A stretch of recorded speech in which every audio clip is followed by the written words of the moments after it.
নমস্কার বন্ধুরা, দিগনগর আড্ডা চ্যানেলে তোমাদের সকলকে স্বাগত জানাই। আজকের ভিডিওতে দেখতে পারবে সম্পূর্ণ বাথরুমে টাইলস লাগানো। এখন আপাতত যেটা নিচে দেখতে পাচ্ছ এটা হলো ম্যাট টালি, মানে খসখসে টালি আর কি যাকে বলে।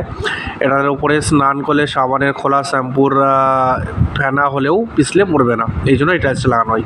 আর আগের নিচে ফ্লোরে লাগানো হবে, তারপরে ওয়ালে লাগানো হবে, কারণ ওয়ালটাতে যদি তুমি টালি লাগিয়ে দাও তাহলে পাইপ লাইনগুলো সব ঢাকা পড়ে যাবে। আর কোমোটের ভিতরে যে পাইপ লাইনে ফ্ল্যাশে জল বার হবে সেই পাইপ লাইনটাও ঢাকা পড়ে যাবে।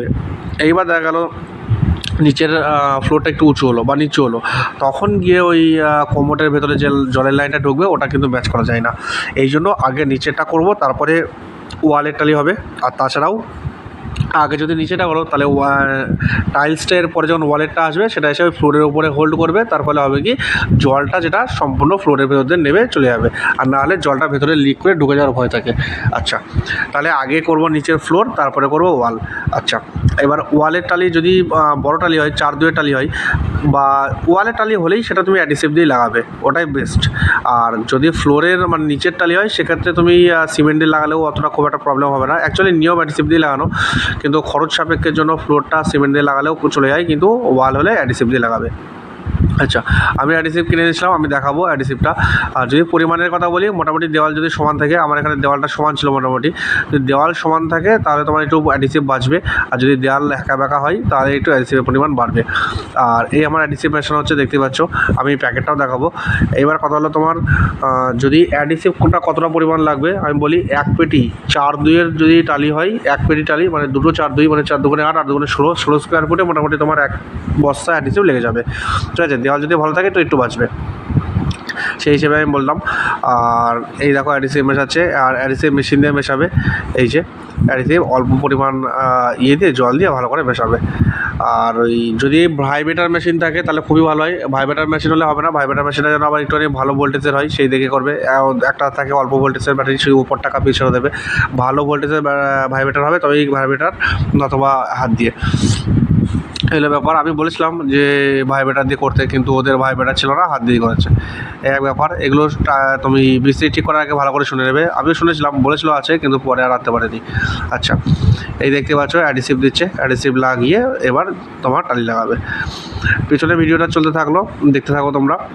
আর বাথরুমের টাইলস এর পরের দিনকে একটা ভিডিও আনবো বাথরুমের, একদম টোটাল কমপ্লিট। বাথরুমের একটা তাক আছে, সেই তাকটা বানিয়েছি, প্লাস যে ইয়েগুলো করানো সেগুলোও করেছি, কোমর বসানো, সেই সব একটা ছোট্ট করে ভিডিও দেবো, ওটাতে তুমি দেখতে পারবে একদম লাগানো টাগানো সব কমপ্লিট হয়ে আছে।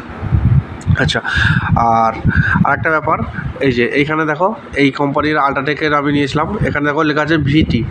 এটার আবার দু রকম পাওয়া যায়, একটা মনে হয় 500 টাকা দাম, একটা মনে হয় 600 টাকা দাম। যেটা ভিটি লেখা ওটা একটু হাইফাই, ওটার দামটা একটু বেশি। তো যেটা লাগাবে দেখে শুনে লাগাবে জিনিসটা। আর এই যে আমার হাতুড়ি দিয়ে টাইলসগুলো লাগানো ছিল, রাবারের হাতুড়ি দিয়ে। এখানে ভাইব্রেটার হলে বেশি ভালো হতো, তোমরা চাইলে ভাইব্রেটার দিয়ে করতে পারো কাজটা।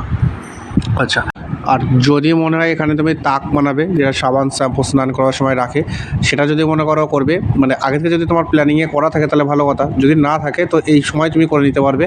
ওই টাইলসগুলো হালকা একটু ফুটো করে, মানে ওই পয়সা বা কিছু একটা দিয়ে গুজে তোমার ওই ইয়ে করে টাইলসের ওই তাকগুলো বানিয়ে দেয়, ওটা বললে এই সময় করে নেবে।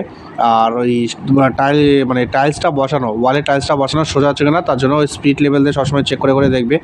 আর যখন ফ্লোরে টাইলসটা বসাবে তখন যেন মানে হালকা ঢাল থাকে, কোমরের দিকটা সমান থাকবে আর প্যানের দিকটা হালকা ঢাল থাকবে, সব কিছু প্যানের ভেতরের দিকে পড়বে, সেভাবে ঢাল থাকবে।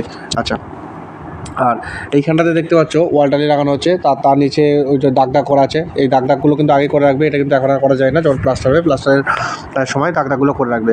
আর নল পাইপ টাইপ সব লাগানোই থাকলো। এইবার ওয়াল বসে গেল, এইবার এরপরে যাবতীয় এবার বাকি যে নল টলগুলো লাগানো সেইটা হবে, তারপরে কোমরগুলো লাগানো হবে, তারপরে ইলেকট্রিকের কাজ হবে, তারপরে তোমার ওই রঙের কাজ হবে, তারপরে এটা ইউজ করা শুরু হয়ে যাবে।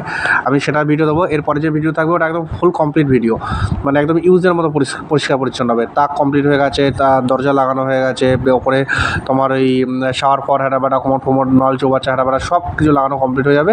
সেরকম ভিডিও এরপর একটা দেবো, এবং সেখানে এটাও বলবো যে আমার মতো এই ধরনের বাথরুম করতে গেলে টোটাল কত টাকা খরচ হয়, একদম টোটাল খরচ হিসেবে বলবো। টাইলসের খরচ, কোমরের খরচ, পাইপ লাইনের খরচ, A to Z। দেখতে থাকো ভিডিওগুলো। ধন্যবাদ সকলকে।